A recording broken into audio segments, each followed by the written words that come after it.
Meaning of filler.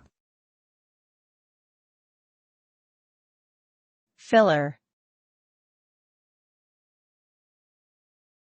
Filler.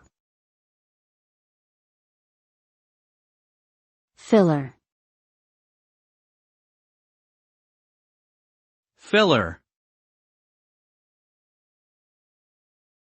Filler is a term used to describe something that is used to occupy space or time, usually in a conversation, writing, or performance.